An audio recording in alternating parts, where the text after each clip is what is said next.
Love-Making in the Spirit. Written July 1971. Received in August 1969 at Laurentide. By Moses David. Letter P.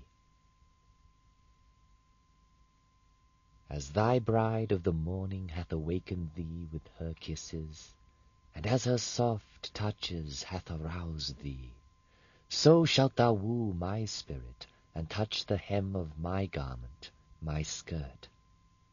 And as thy seed shall flow out of thee into her to bring forth fruit, even so virtue shall flow out of me into thee to bring forth the fruit for my kingdom. And even as her breasts do satisfy thee, so shall my bosom satisfy thee with the milk of my word, to the strengthening of thy sinews in the spirit.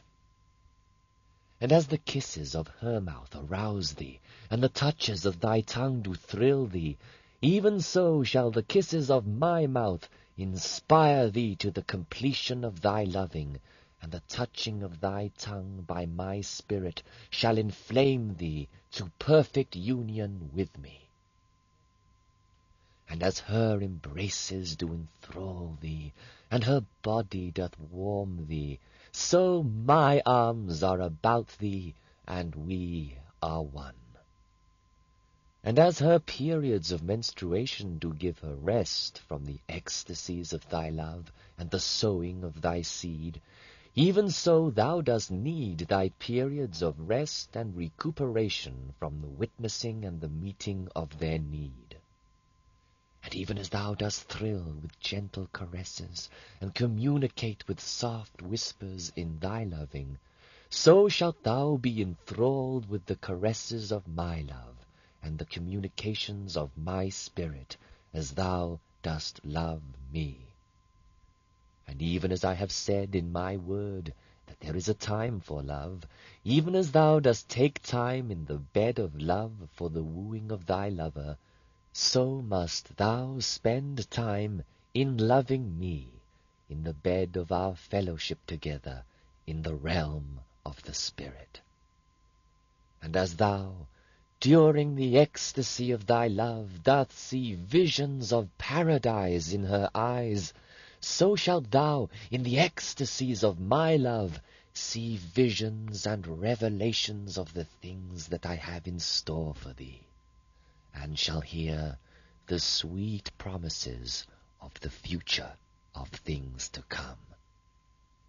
And as in conclusion of my loving and of the ecstasies and the revelations thou dost praise me, so thou dost praise her and thank her for her love and her ecstasies and the revealing of herself unto thee.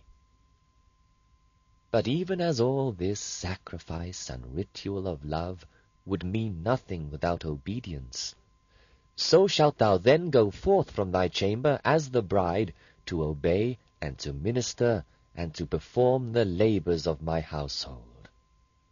If thou dost spend all of thy days in love to the neglect of my service, even as my old church doth worship me only with her lips, but her heart is far from me in disobedience, so shall it be with thee. And as she shall suffer my judgments, beware lest thou too suffer condemnation for thy neglect.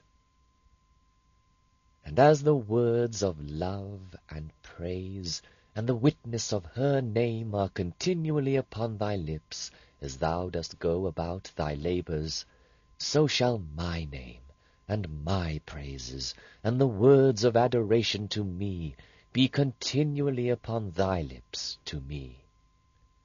Even as thou dost admire and desire her beauty, even so shalt thou admire and desire my beauty.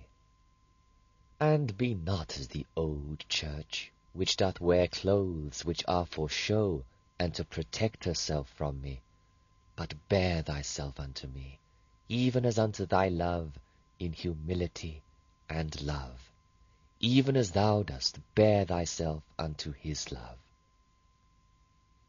And this night, which thou didst think thou had reserved unto thyself, I reserved unto myself.